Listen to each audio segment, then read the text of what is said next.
that is the people that are playing. That's it. Do you feel like maybe taking some just Of course. question answer? Yes. Naomi, would you join me? That's my wife. She's a very fine clarinetist.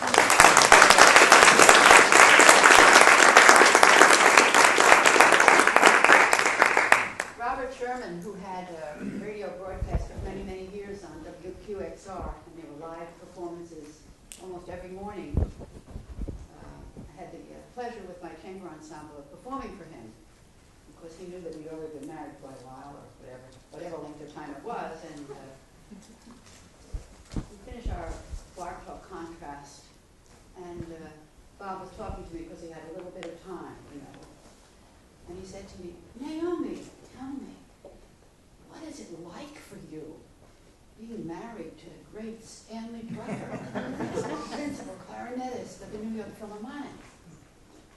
I said, "Well, to tell you the truth," I said, "it's very easy for me.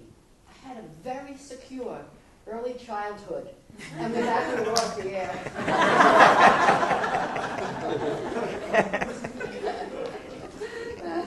And for whatever the reasons, it's just been great.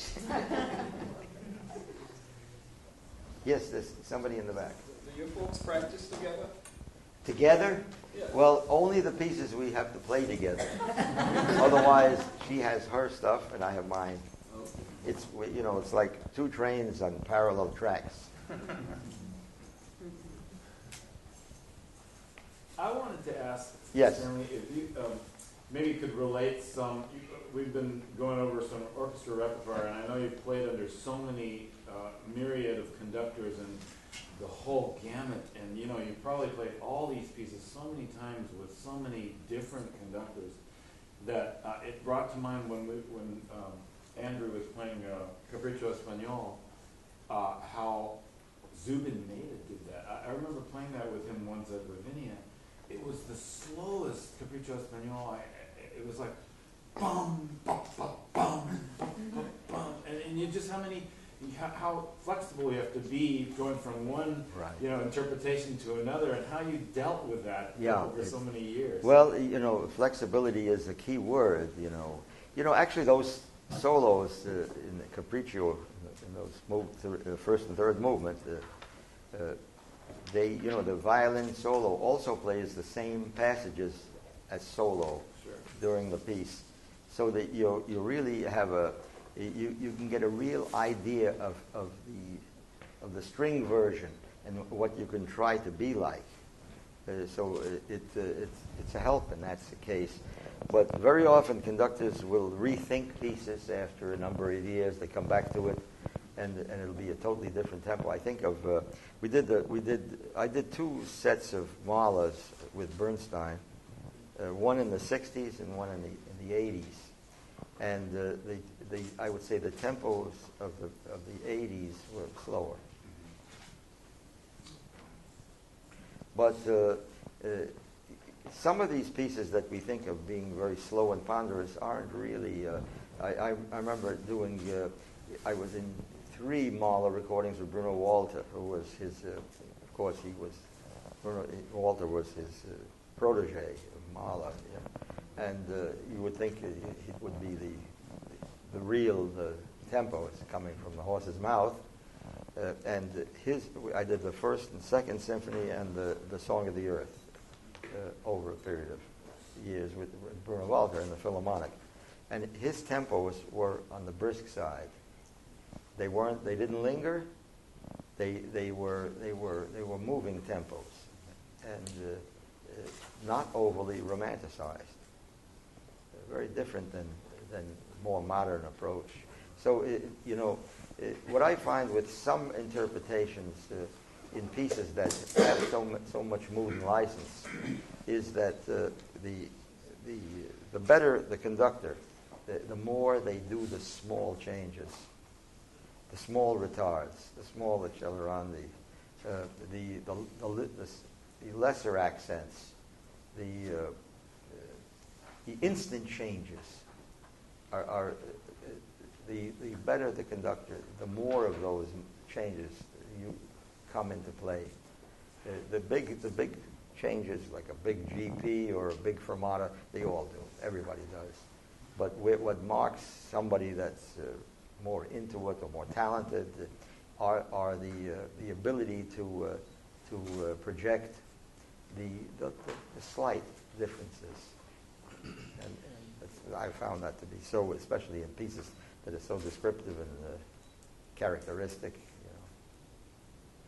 You know, the other thing I was thinking, I don't want to monopolize the discussion. No, it's good. But since you're here, I was, you know, and you played so many years in the New York Philharmonic, but that orchestra changed over the years. Personnel, Well, I played with 4.5 orchestras. Well, That's what they told me. I didn't make it up. That's remarkable. I mean, that's amazing. I mean, what were some of the memories that you have of like colleagues and different colleagues that you sit next to? I would say that when I got there, I thought I knew everything, but I knew nothing. But I learned. You know, I was focused and I guess talented, and I was able to understand what I heard.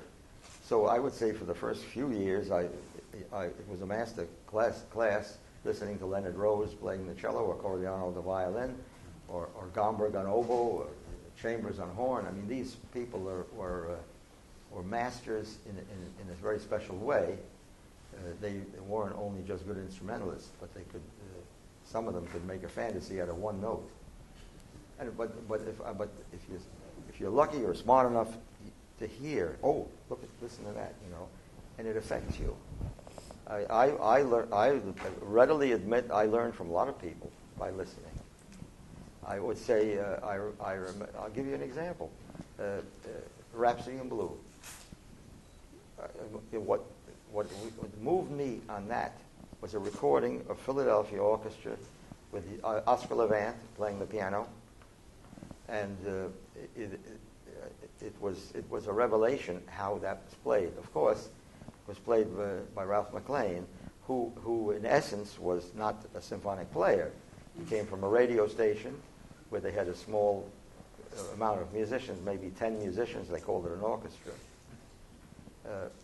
and he played it the way it was to be played in the 20th century, and I learned. I heard that I heard how that was done. Nobody had to show it to me; I could hear it. So it's something like that, or hearing how a certain phrase melted into another one.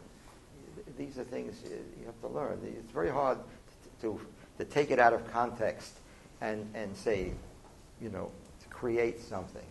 Orchestral playing is something totally different than just playing your instrument. It's very, very different. But there's great repertoire to learn.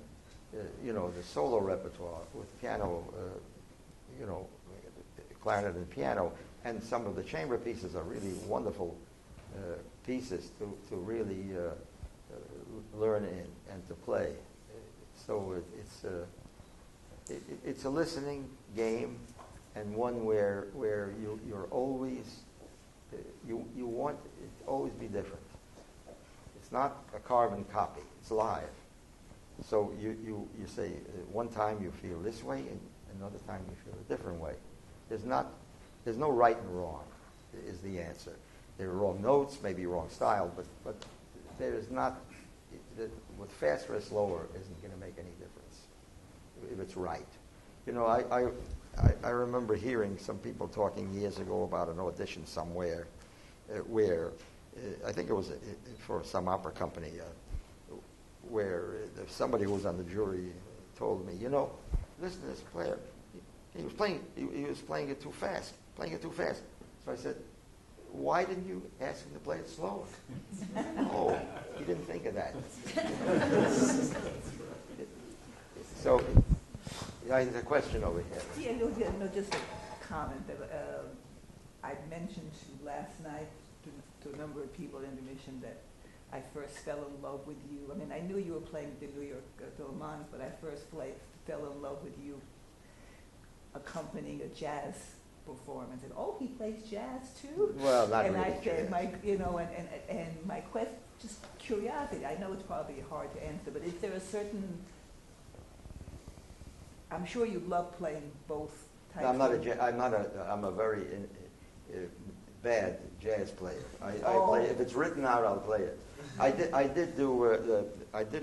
was on a CD with a very fine young pianist, Fazl Say, an old Gershwin, and we also 4 of us played an arrangement that Fazl Say made for saxophone, alto saxophone, clarinet, traps, and double bass, and it was sort of in a jazz style, but really not jazz. One sort of felt swinging with it. But there are great people that play in that genre who I admire very much.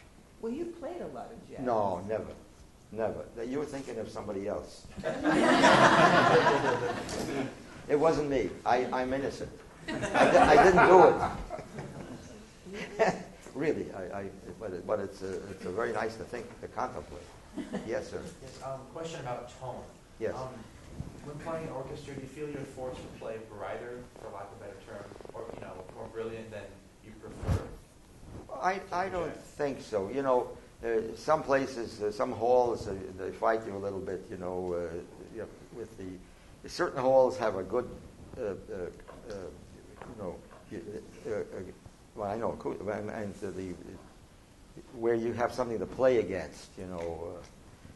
Where other halls it just dissipates very fast. It can influence one to maybe overblow sometimes. I find that softer comes out louder if it's got good core projection. It's in your mind's eye, it goes out. You have a feeling of how it's going out. I think that one learns to fit in a certain way. You get experience. You can only get it by sitting there in a group where you know how much to give and how much not to give, and how you enhance another person, and how the other person can enhance you to create a certain sound, and it's an experience thing. And one always is striving to. You have to know basically what sounds good for you. Certain difficult passages are harder to attain the kind of sound you want, maybe. But if you have to try to get it in the easy passages, as a start at least. But teaching tone is I mean, what can you say about teaching tone? I mean, it's taste, Tone improves over a long period of time. I taught an elderly gentleman for a number of years, and he belonged to a senior citizens orchestra. And I had no idea that every lesson of his was discussed by the 4 men in the orchestra. And one day he came in and he said, "Naomi," he said, "the guys in the orchestra, they want to know, how come you never have me play long tones?" So I thought about it for a minute, and I said, "Go back and tell the guys that life is too short for long tones." And I really think that applies to everything that we do in terms of tone development. I don't have anybody play long tones. We play scales, match the sound from the top to the bottom, learn to breathe more deeply, think about the sound, play with your eyes closed. Listen, do something, play with your eyes closed. Instantly the sound improves. Instantly they hear differently because they're not seeing anything. So, and tone is a very individual thing. It's our sound is who we are. So every sound is different. You heard it last night when we did the fragments. Everybody played so beautifully, with such wonderful tones. Each person had a different wonderful tone. So that's what I would say about that. Yes. I got a question about orchestral auditions. It seems that the process has really changed over the past several years, and I just wonder, what they were like back in the 1960s and 1970s compared to how Well, they are okay. today? I would say they're organized in a different way today. Years ago, there were conductors would listen from the beginning, and if you got hired, you could be fired in 4 weeks if they didn't like you. There was no tenure, there was no protections, and there was sight reading in the early days. Today, in my experience, there is no sight reading in any auditions anymore.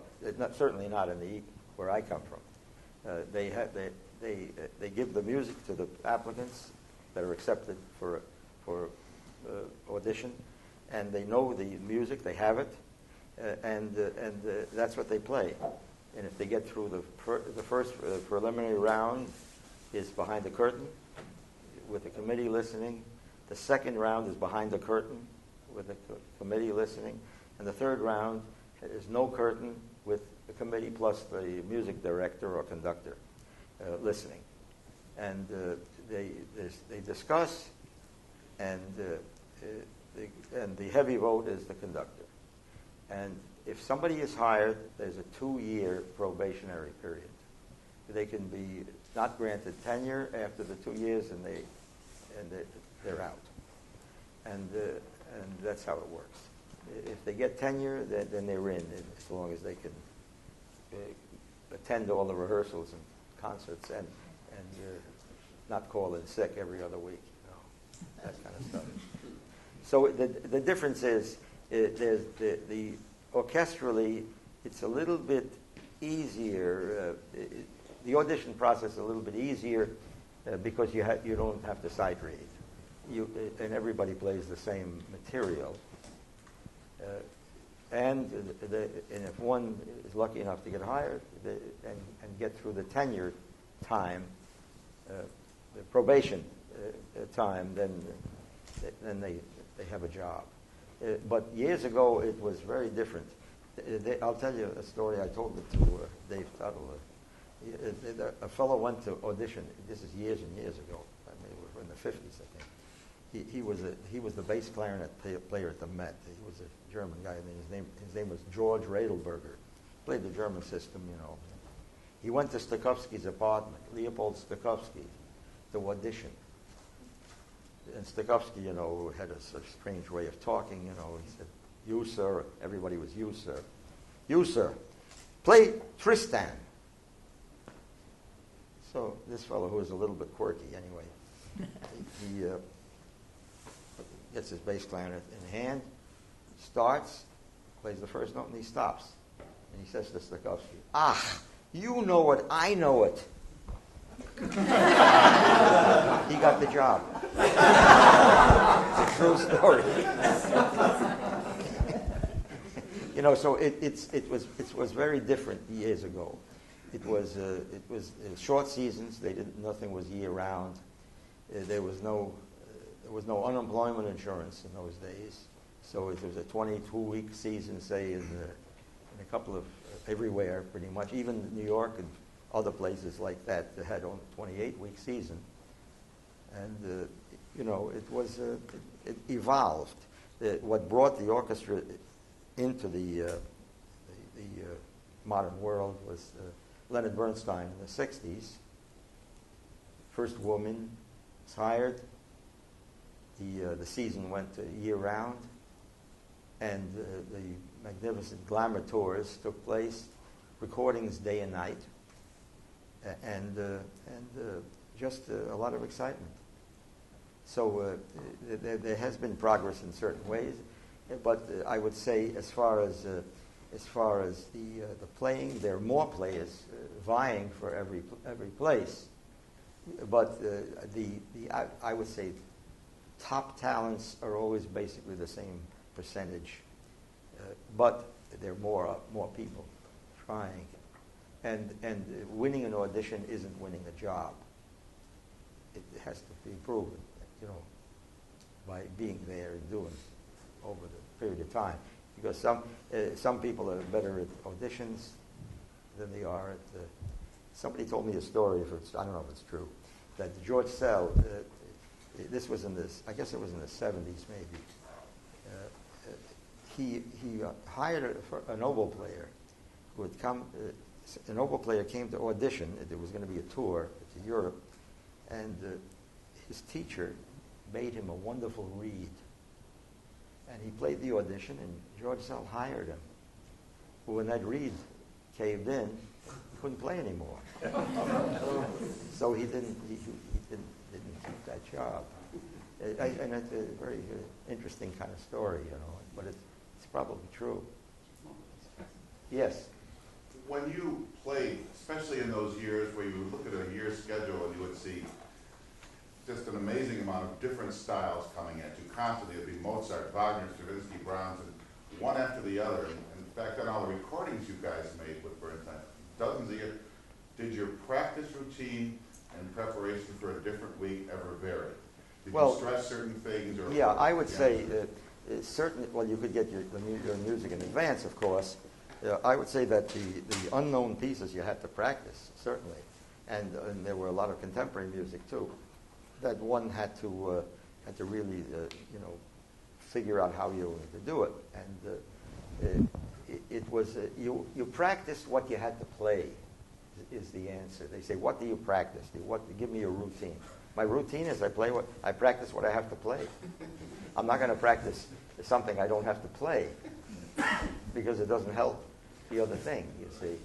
So, but I would say we had it was a heavy routine, as John knows, in orchestras where they have a full schedule of rehearsals and concerts, and you have to fit everything in, and you're working all the time, and you're always